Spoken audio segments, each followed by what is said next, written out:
آزاد جموں کشمیر کو علیحدہ ریاست قرار دینے کا ایک فیصلہ دیا تھا، اس کا پس منظر کیا تھا؟ میرا پاس جو فیصلہ ہے اصل میں ہوا ہے وہ یہ تھا کہ گلگت کے لوگوں نے یہاں پاکستان کی سپریم کورٹ میں اور ہائی کورٹ میں کافی درخواستیں پیش کیں کہ وہ بنیادی انسانی حقوق سے محروم ہیں اور وہاں پر ایف سی آر جو ہے اس کا نفاذ ہے اور وہ اپنے حقوق سے بالکل لاچار ہیں اور ان کو حقوق ملنے چاہیے. لیکن جب پاکستان کی سپریم کورٹ نے یہ فیصلے دیے جی کہ چونکہ گلگت بلتستان جو ہے یہ جموں کشمیر کا حصہ ہے اور پاکستان کی عدالتیں جو ہیں پاکستان کے آئین کے تحت کام کرتی ہیں اور پاکستان کا آئین جو ہے اس کا ایک آرٹیکل ہے 257، وہ یہ کہتا ہے کہ جموں کشمیر کے مستقبل کا فیصلہ ابھی ہونا ہے اور جب جموں کشمیر کے عوام جو ہیں رائے شماری میں علاقے پاکستان کا فیصلہ کریں گے تب پاکستان اور جموں کشمیر کے درمیان جو تعلقات ہیں ان کا تعین ہوگا. تو اس پاکستان کے آئین کی روشنی میں پاکستان کی عدالتوں نے جب ان کو ان کے حقوق سے محروم رکھا اور ان کی درخواستیں خارج ہوگی تو پھر الٹیمیٹلی انہوں نے یہ مناسب سمجھا کہ ہائی کورٹ جو آزاد کشمیر کا ہے اس میں انہوں نے درخواست دائر کی تو اس میں ان کے 3 پوائنٹ جو تھے وہ بنیادی تھے. پہلا پوائنٹ یہ تھا کہ وہ جموں کشمیر ریاست کا حصہ ہیں اور نمبر 2 یہ علاقے جتنے ہیں گلگت بلتستان جو ہے جیسے آزاد کشمیر ہے یہ خود انہوں نے آزاد کروائے ہیں اور جو حیثیت آزاد کشمیر میں عوام کے حقوق کی ہے ان کو بھی وہی حیثیت ملنی چاہیے اور جو ان کے حقوق ہیں ہر شعبے میں وہ اس کے حقدار ہیں تو لہذا اس کو انٹیگریٹ کر کے آزاد کشمیر کا حصہ بنایا جائے. تو اصل میں ہوا یہ ہے کہ جب یہ آزاد کشمیر حکومت قائم ہوئی 24 اکتوبر کو تو اس وقت گلگت بلتستان جو ہے یہ اس حکومت کے ماتحت تھا، بلکہ گلگت بلتستان کے جتنے لوگ ڈورکر زمانے کے سابق ملازم تھے وہ پینشن جو ہے مظفر آباد کے خزانے سے وصول کرتے تھے. تو یہ سلسلہ وہاں چل رہا تھا.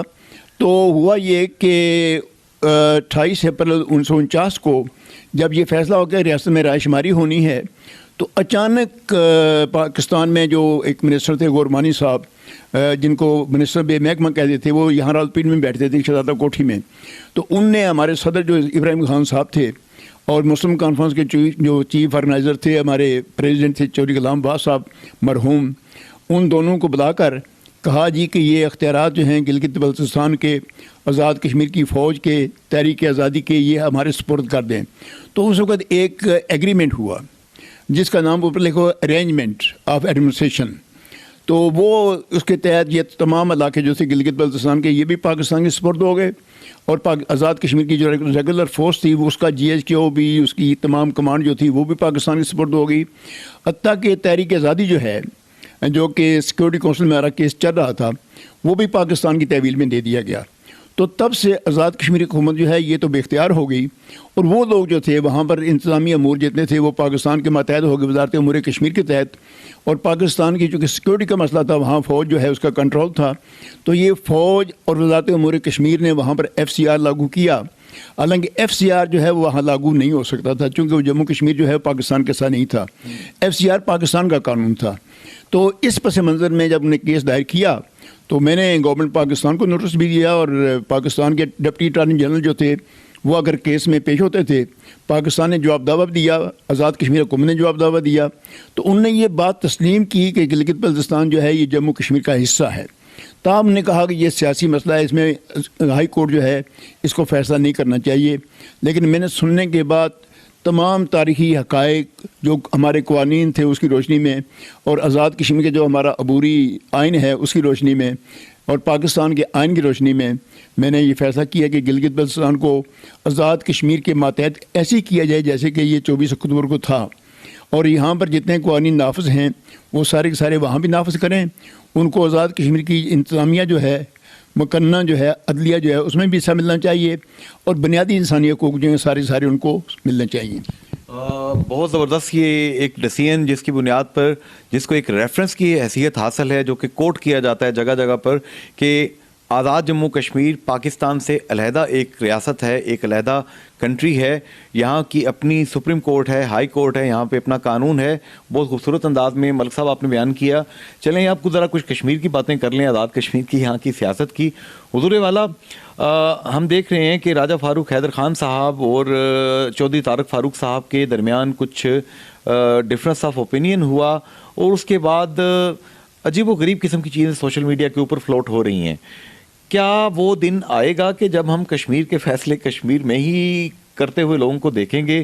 یہاں تو فیصلے بنی گالا ہو رہے ہیں، رائے وینڈ ہو رہے ہیں اور لاڑکانہ میں ہوا کرتے تھے. یہ ہم کس طرح کا فٹ بال بن گئے ہیں 3 مختلف قبلوں کے درمیان؟ اب یہ تو بڑا مشکل سوال آپ نے کیا ہے، اور اگر اس پر خود کر بات کی جائے تو اس میں بہت سے قوتیں ناراض بھی ہو جائیں گی، اور جو دوست ہمارے مہربان ہیں وہ خفا بھی ہو جائیں گے، شکایت کا موقع ملے گا. لیکن حقیقت یہ ہے کہ آزاد کشمیر میں جو نظام ہے یہ مکمل طور پر یہ پاکستان کی گرفت میں ہے.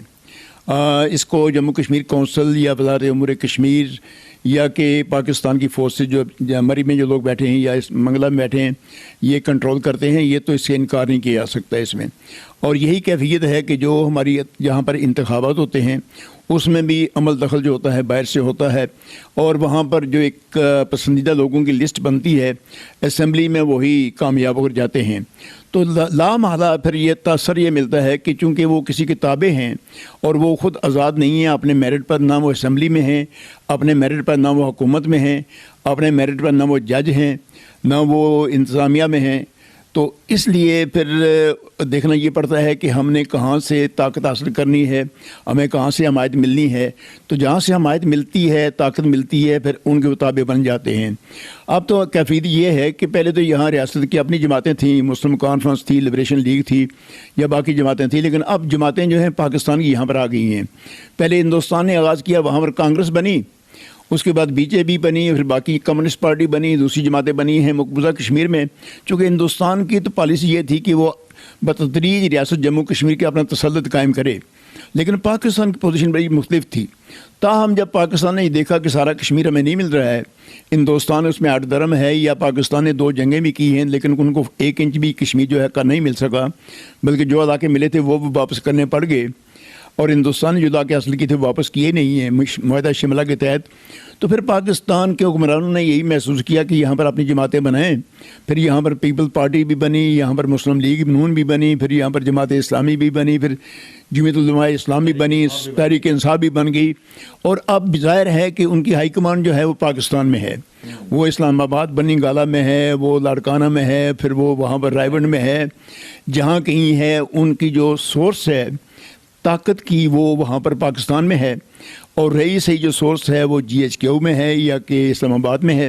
تو لہذا ان کو تابع ہونا پڑتا ہے. اچھا، ایک اور بڑا مزیدار سا سوال ہے کہ ذوالفقار علی بھٹو صاحب نے پیپلز پارٹی جو بنائی، پیپلز پارٹی بنانے سے پہلے وہ جنرل ایوب خان صاحب کو ڈیڈی کہا کرتے تھے. میاں محمد نواز شریف صاحب جو تھے جنرل جیلانی صاحب کے دور میں لگایا گیا پودا ضیاء الحق صاحب کے بہت زیادہ محبوب تھے، بڑی شفقت ان کی حاصل کی. اسی طریقے سے ہم دیکھتے ہیں تو عمران خان صاحب پہ یہ الزام لگاتی ہیں قوتیں کہ ملٹری اسٹیبلشمنٹ کے ڈارلنگ ہیں وہ. تو حضور والا، کیا ڈکٹیٹرز کی عسکری نرسریوں اور گملوں کے اندر لگے ہوئے پودے ایک جمہور کی اور جمہوریت کی بات کرتے ہوئے کچھ عجیب سا نہیں لگتا کانوں کو؟ پاکستان بدقسمتی سے جب بنا نا تو اس وقت بدقسمتی یہ ہوئی کہ قائد اعظم بیمار ہو گئے، اور وہ ان کی وفات جو ہے وہ 11 ستمبر 1948 کو ہوگی. اب پاکستان بننے کے 1 سال بعد قائد اعظم جن نے پاکستان بنایا تھا، جن کی پاکستان کی مطلب سوچ تھی کہ پاکستان کیسی ریاست بنے گی، اور جن نے دنیا بھر کے جتنے بھی اس وقت دانشور اگر ان کو سوالات کرتے تھے کہ پاکستان نیا ملک بنے گا، کیسا ملک ہوگا، اس کی معیشت کیسی ہوگی، نظام حکومت کیسا ہوگا، وہاں لوگوں کے حقوق کیسے ہوں گے، تو قائد اعظم کے پاس ایک تصور تھا. اور ظاہر ہے جو ان کی تقاریر ہیں اس سے جو ہم نتیجہ اخذ کرتے ہیں وہ یہی ہیں کہ یہ ایک فیئر ویل اسلامک اسٹیٹ ہوگی، اور جس میں کہ لوگوں کے حقوق کا تعین ہوگا، تحفظ ہوگا، اس میں اقلیتیں جو ہیں ان کو بھی برابر کے حقوق ملیں گے. یہ ساری باتیں جو ہیں قائد اعظم کی سوچ میں تھیں. لیکن قائد اعظم چونکہ ان کی زندگی میں نہ ہمارا آئین بن سکا اور نہ ہم آگے بڑھ سکے. پھر اس کے بعد لیاقت علی خان صاحب جو تھے دوسرے لیڈر ہمارے، ان کو راولپنڈی میں 1951 میں جس کا میں چشمدید گواہ ہوں، 16 اکتوبر کو 1951 میں ان کو شہید کر دیا گیا. اور شہید کرنے والوں میں جتنے لوگ انوالو تھے وہ ظاہر ہے اس پاکستان کے لوگ ہی تھے. جیسے گاندھی کو ایک ہندو نے وہاں پر گوڈسے نے وہاں قتل کیا، اور ایسے ہی ہمارے لیاقت علی خان صاحب کو یہاں شہید کر دیا گیا. اس کے بعد شہادتوں کا سلسلہ یہاں پر جاری رہا ہے. اب بھی بے شمار ایسے موقع آتے ہیں کہ کہ یہ سلسلہ ختم ہونے کو نہیں آتا ہے. لیکن جو اصل بات میں کرنا چاہتا ہوں وہ یہ ہے کہ پھر اس کے بعد ناظم الدین صاحب تھے جو بنے گورنر جنرل قائد اعظم کے بعد, اور لیاقت علی خان کے بعد جناب محمد علی بوگرا جو ہیں وہ بن گئے آ کر. پہلے ناظم الدین بنے, ان کی گورنمنٹ کو ختم کر دیا کہ پھر بوگرا صاحب کو لایا گیا غلام محمد نے. اب غلام محمد جو ہے یہ بنیادی طور پر ایک بیوروکریٹ تھا, وہ سیاستدان نہیں تھا. پھر غلام محمد کے بعد چودھری محمد علی صاحب آئے, یہ بھی بیوروکریٹ تھے, یہ بھی سیاستدان نہیں تھے. تو اصل میں سیاستدان جو تھے وہ تو جناب ناظم الدین کے ساتھ, اور آخری سیاستدان جو تھا وہ تھا سہروردی صاحب. سہروردی صاحب نے صرف 6 مہینے پاکستان میں حکومت کی ہے, اور ان کا اشر جو ہوا ہے وہ بھی آپ کے سامنے ہے, میں اس تفصیل میں نہیں جانا چاہتا ہوں اس میں. تو پاکستان میں جب سیاستدان ختم ہو گئے تو یہاں پر حکومت کا تسلط جو ہے وہ کس کے قبضے میں آ گیا؟ سول بیوروکریسی کے قبضے میں. پھر ان نے ایوب خان صاحب جو تھے کمانڈر ان چیف کو, ان کو سٹنگ کمانڈر ان چیف کو انہوں نے ڈیفینس منسٹر بنا دیا. پھر وہ بھی آ گئے. پھر سکندر ریاض مرزا جو تھا اس کو جناب پاکستان کا پریزیڈنٹ بنا دیا, وہ بھی سابق جرنیل تھا, فوجی تھا وہ بھی. اب یہ فوج اور کی بیوروکریسی اور سول بیوروکریسی دونوں جو ہیں پاکستان پر تب سے قابض ہیں. اب ایوب خان کا آپ نے نام لیا ہے, پھر آپ نے جنرل جیلانی کا نام لیا ہے, یہ سب اصل میں پاکستان جو ہے. پھر ہم یہ کشمیر کے مسئلے کی وجہ سے, اور پھر ایسٹ پاکستان ہمارا درمیان تھا, ایک ہندوستان آتا ہے, یہ جموں پاکستان جو ہے یہ سیکیورٹی اسٹیٹ بن گیا ہے. تو سیکیورٹی جو ہے یہ لامحالہ ذمہ-داری جو ہے یہ فوج کی ہے. تو فوج جو ہے اس کو تسلط یہاں پر حاصل ہو گیا. لہذا آج بھی فوج جو ہے پاکستان کی محافظ بھی فوج, کشمیر کے مسئلے کی تحریک آزادی کی محافظ بھی فوج, اور پاکستان کی معیشت کی بھی محافظ فوج, اور پاکستان کی فارن پالیسی کی محافظ فوج ہے. جس سے اگر کوئی آدمی انکار کرتا ہے تو میں اس سے اتفاق نہیں کرتا ہوں. میری رائے میں چونکہ اس وقت پاکستان جو ہے یہ سیکیورٹی اسٹیٹ ہے, اس کی ایک طرف دیکھیں افغانستان میں طوفان اٹھا ہوا ہے, دوسری طرف جو ہے ہندوستان ہے, پھر چائنا جو ہے بڑی طاقت بیٹھا ہوا ہے, پھر ادھر ایران بیٹھا ہوا ہے. تو پاکستان جس ماحول میں ہے, جس مقام پر ہے, جغرافی لوکیشن جو ہے, اس میں فوج کی ذمہ داریاں زیادہ ہیں. لہذا فوج جو ہے اس کا عمل دخل جو ہے زیادہ ہے. اچھا, آخری ایک بات سر, آزاد کشمیر میں ہم دیکھ رہے ہیں کہ منگلا ڈیم بنا, منگلا ڈیم کے بعد ریزنگ ہوئی, ریزنگ کے بعد بھی اور منگلا ڈیم بنتے ہوئے بھی بہت سے وعدے ہوئے, کم پورے ہوئے. اب نیلم جیلم ہائیڈرو پروجیکٹ وہاں پہ بن رہا ہے, بن چکا ہے, کچھ چیزیں مزید ہو رہی ہیں, اور وہاں پہ دریا جو ہے مظفر آباد کے لوگ چیخ رہے ہیں کہ ہمارا دریا سوکھ گیا ہے, اور ٹنل بنا کے اس کو رخ موڑا گیا ہے. کیا کشمیریوں کے جو حقوق ہیں یہاں کی حکومت راجہ فاروق حیدر خان صاحب کو ان کی حفاظت نہیں کرنی چاہیے؟ کشمیر کی بدقسمتی یہ ہے کہ میں جب سفارتی معاذ پر لبریشن لیگ کو پروجیکٹ کر رہا تھا تو میں یوکرین جو یہاں پر ایمبیسڈر تھے اسلام آباد میں, میری ان سے میٹنگ ہوئی. تو اس نے مجھے کہا کہ جسٹس ملک کشمیر جو ہے اس میں آزادی بڑی مشکل سے آپ کو ملے گی. میں حیران ہوا, میں نے کہا آپ یہ کیوں کہہ رہے ہیں؟ اس نے کہا دنیا میں 2 ملک ایسے ہیں جن میں پانی بہت زیادہ ہے. اس نے کہا یہ یوکرین ہے, میرا ملک جو ہے اس میں پانی بہت زیادہ ہے, اور ہم کو 400 سال کے بعد آزادی ملی, لیکن اس کے بعد 2-3 سال کے بعد ان کی آزادی پھر دوبارہ جو ہے وہ ڈسپیوٹڈ ہو گئی ہے. تو اس نے کہا کشمیر میں چونکہ پانی ہے, اور پانی ایک ایسی قوت ہے جو دنیا کے تمام وسائل کو جناب جنم دیتی ہے, تو اس لیے پاکستان جو ہے یا ہندوستان جو ہے کشمیریوں کو آزادی نہیں دیں گے, بلکہ آپ کو بڑی جدوجہد کرنی پڑے گی. تو میں حیران ہوا, بلکہ اس نے مجھے اس کو اتنے یہاں پر معلومات حاصل تھی. اس نے کہا کشمیر کے اندر جو پانی ہے اس کے اندر 86,000 جو میگا واٹ بجلی ہے پیدا ہو سکتی ہے. اور اس نے مجھے کہا کہ جسٹس ملک تم جموں کشمیر کے لوگ جو ہیں اس پانی سے بجلی پیدا کر کے اپنے ملک کے تمام عوام کو مفت بجلی دے سکتے ہو. تم یہ بجلی جو ہے یہ پاکستان کو فروخت کر سکتے ہو, ہندوستان کو فروخت کر سکتے ہو, ایران کو فروخت کر سکتے ہو, اور تمہارا سارا بجٹ جو ہے صرف بجلی جو پیدا ہوگی یہاں اس سے پورا ہو سکتا ہے. ایک نیچرل ریسورس سے ہمارے فارسٹ جو ہیں, ہماری جتنی بھی اور جتنی ہیں ہماری جو دہاتے ہیں جتنی, ان کو سب کو چھوڑ کر کیا فاروق حیدر کو تو نہیں, یہ میرے بات پوری کر رہے ہیں مسلم. اب دیکھیں یہ معاہدہ جو ہوا نا, سنتاس معاہدہ جو ہوا ہے, جس میں ہندوستان کو پاکستان یہ رعایت دے دی ہے کہ وہاں اپنے زیر تسلط علاقے میں وہاں بجلی گھر بنائے. اس وقت ہندوستان جو ہے جو اس کا پروجیکٹس ہیں وہ 92 ہیں جو اس نے اس ہمارے دریاؤں کے اوپر وہاں اس نے بنانے ہیں. اور جان کیری نے پچھلے سال جب ابھی وہ سیکٹری تھا, فارن سیکٹری, تو اس نے وہاں اپنے سینیٹ میں, امریکہ کے سینیٹ میں اسٹیٹمنٹ دیا تھا کہ مستقبل میں اگر کوئی پاکستان ہندوستان کی جنگ ہونی ہے تو وہ کشمیر کے دریاؤں کے پانی کے اوپر ہونی ہے. یعنی ہمارے پانی کی اتنی بڑی اہمیت ہے. تو اب یہ جو آپ نے جن باتوں کا حوالہ دیا ہے، جو منگلہ ڈیم بنا ہے، اصل میں منگلہ ڈیم جو ہے یہ چودھری محمد علی صاحب جب پرائم منسٹر تھے ان کے زمانے میں شروع ہوا تھا. اس کے بعد فیروز خان نون کے زمانے میں اس پر عمل درآمد جو ہے کنسٹرکشن شروع ہوئی تھی. یہ ایوب خان نے اس کا افتتاح کیا تھا. آج کل میں دیکھتا ہوں عمران خان بھی کہتا ہے کہ ایوب خان نے منگلہ ڈیم، حالانکہ یہ ایسی بات نہیں ہے، چونکہ ہم لوگ متاثرین ہیں، یہ ہم اس کے گواہ بھی ہیں، کیونکہ ہماری جائیدادیں ساری جو ہیں اس میں ڈوب گئی ہیں، ہم تو ہر ایک چیز سے واقف ہیں. تو منگلہ ڈیم جو بنا ہے اس کے لیے ایک کنسورشیم بنا تھا، جس کنسورشیم نے پیسہ کنٹریبیوٹ کیا تھا، جس میں ہندوستان بھی شامل ہے. تو اس کنسورشیم کا سارے پیسے سے منگلہ ڈیم بنا. پاکستان کا منگلہ ڈیم میں ایک پیسہ خرچ نہیں ہوا ہے. یہ بات جو ہے یہ آن ریکارڈ میں بتانا چاہتا ہوں پوری ذمہ داری کے ساتھ. اور منگلہ ڈیم جو ہے اس کا 1967 میں ایوب خان نے افتتاح کیا.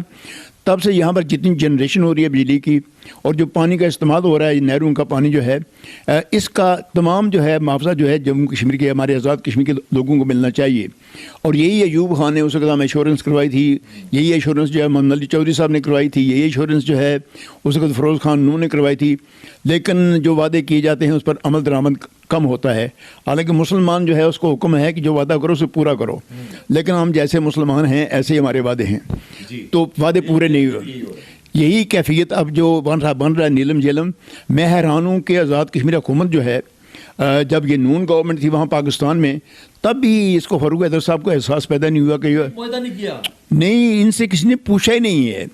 اور یہ تمام جتنی اناگرل ان کی سیریمنی تھی جب سنگ بنیاد رکھا گیا تب اس میں بھی شامل تھے. جب آتا رہا نواز شریف اس میں بھی شامل ہوتے رہے ہیں. اب عمران خان کی گورنمنٹ آ گئی، اب انہیں اعتراضات شروع کر دیے ہیں. تو ان کے اعتراضات تو جائز ہیں، میں اس سے اتفاق کرتا ہوں، لیکن یہ ہے کہ ان کے اعتراضات جو ہیں بڑے دیر کے بعد کیے گئے ہیں. یہ باتیں ساری کی ساری جب یہ پروجیکٹ شروع ہوا تھا، یہ ساری باتیں اس وقت کی جانی چاہیے تھیں، تاکہ اس وقت ڈیزائنس کو ایسا کیا جاتا کہ نہ ان کا پانی خشک ہوتا، بلکہ رننگ ریور جو ان کا منصوبہ ہے، یہ جس کے لیے آپ تجویز پیش کرتے ہیں، یہ ایسے ہی قائم ہوتا. تو اب بھی اگر یہ ہو سکتا ہے تو میں ان کی حمایت کروں گا کہ گورنمنٹ پاکستان کو ایسا کرنا چاہیے، اور وہاں سے جتنی بجلی کی آمدن ہے اس کا حق آزاد کشمیر کا بنتا ہے. جی ناظرین، انتہائی اہم گفتگو جسٹس عبد المجید ملک صاحب کی آپ نے سنی. خوگر ہم سے تھوڑا سا گلا بھی سن لے. جتنی باتیں ہیں ان پہ بہت خلوص کے ساتھ غور کرنے کی ضرورت ہے. پاکستان نے ہمیشہ کشمیریوں کا ساتھ دیا ہے، پاکستانی عوام کے دل کشمیریوں کے ساتھ دھڑکتے ہیں، لیکن آخر وہ کون لوگ ہیں کہ جنہوں نے ایسی پالیسیز متعارف کروائیں جن سے احساس محرومی نے جنم لیا. انشاءاللہ کشمیر آزاد ہوگا. جو قوم اپنی آزادی کے لیے قبرستان کے قبرستان آباد کر سکتی ہے، انشاءاللہ اللہ پاک اسے کبھی بھی جموں کشمیر کے عوام کو اللہ تعالیٰ محروم نہیں رکھے گا. ریاست جموں کشمیر دنیا کے نقشے پر انشاءاللہ تعالیٰ آزاد حیثیت میں آئے گی، اور وہ دن آئے گا کہ جب ریاست جموں کشمیر کے لوگ سکھ کا سانس لیں گے. جنید انصاری اجازت چاہتا ہے. فی امان اللہ، حافظ، گڈ بائے. کشمیر اپڈیٹس، تحریک آزادی کشمیر کی جدوجہد، عوامی مسائل، کشمیری ثقافت، کشمیر کا قدرتی حسن اور وسائل، یہ سب اور بہت کچھ دیکھیے کشمیر اپڈیٹس میں.